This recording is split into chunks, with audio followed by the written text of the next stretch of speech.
पिछली वीडियो में मैंने आप लोगों को a प्लस बी का होल स्क्वायर बताया था। इस वीडियो में मैं आपको बताने वाली हूँ प्रूफ करके a माइनस बी का होल स्क्वायर, जो आप लोगों को मालूम ही होगा, a square minus 2ab plus b square.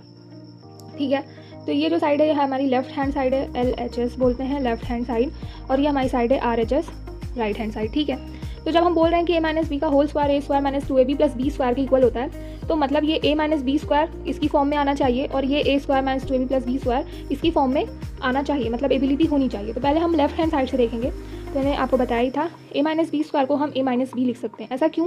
आपको अगर मैं बोल रही हूँ 2 का स्क्वायर है तो क्या आप उसको 2 इंटू 2 लिख सकते हैं? बिल्कुल लिख सकते हैं। 3 का स्क्वायर तो हम क्या इसको 3 इंटू 3 लिख सकते हैं? बिल्कुल लिख सकते हैं। तो इस लिहाज से हम a माइनस बी के होल स्क्वायर को a माइनस बी और a माइनस बी लिख सकते हैं। अब एक बार हम a को इससे इंटू करेंगे तो हमारे पास क्या आता है a का स्क्वायर, फिर a को हम b से इंटू करेंगे तो हमारे पास क्या आएगा, क्योंकि ये माइनस का b है तो a प्लस का a इंटू माइनस का b हमें देता है माइनस का ab। फिर सेम चीज़ हम b के साथ करेंगे, पहले b को हम a से इंटू करेंगे क्योंकि ये माइनस का b है और ये प्लस का a है, तो हमको क्या मिल के आएगा, फिर हमें मिलेगा माइनस का ab। अब हम इस b को एक बार इस b से इंटू करेंगे, ये भी माइनस का b है, ये भी माइनस का b है, तो माइनस माइनस हमारे पास प्लस b स्क्वायर हो जाएगा।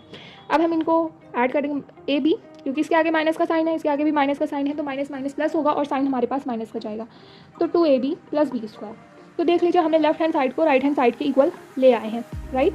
तो हमारा left hand side right hand side के इक्वल हो गया है। बट अब हमारे लिए समझना ज़रूरी है कि इसको क्या हम इसकी फॉर्म में लेके आ सकते हैं। तो चलिए देखते हैं किस तरीके से हम इस वाली इक्वेशन को इसके फॉर्म में लेके आ सकते हैं। a square minus 2ab plus b square. ठीक है, अब हम इसको कैसे लिख सकते हैं? हम इसको लिख सकते हैं a square minus ab plus b square. ठीक है, अब आपकी समझ के लिए मैं इसको और ज़्यादा थोड़ा डिटेल में लिख देती हूँ। हम इसको a इंटू ए, या तो रहने देते हैं, आप लोग कंफ्यूज हो जाएंगे।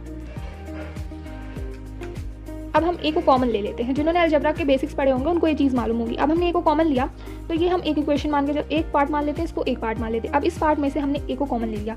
अब जब हम a को बाहर ले आते हैं तो अंदर हमारे पास इस पार्ट से कितना a बचेगा? सिर्फ एक है, क्योंकि a के बाहर आ चुका है। इस पार्ट से हमारे पास कितना a बचेगा? एक ही a है इस पार्ट के पास, और वो एक a अगर बाहर आ जाएगा तो यहाँ पे सिर्फ हमारे पास b ही बचेगा।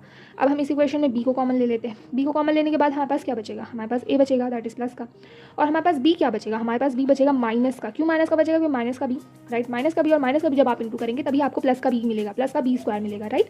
तो हमारे पास क्या बन गया? a minus b, roots type आप देख लें, जैसे क्वाड्रेटिक इक्वेशन की रूट्स होती है ना, क्योंकि तो उसी तरह से बन गया।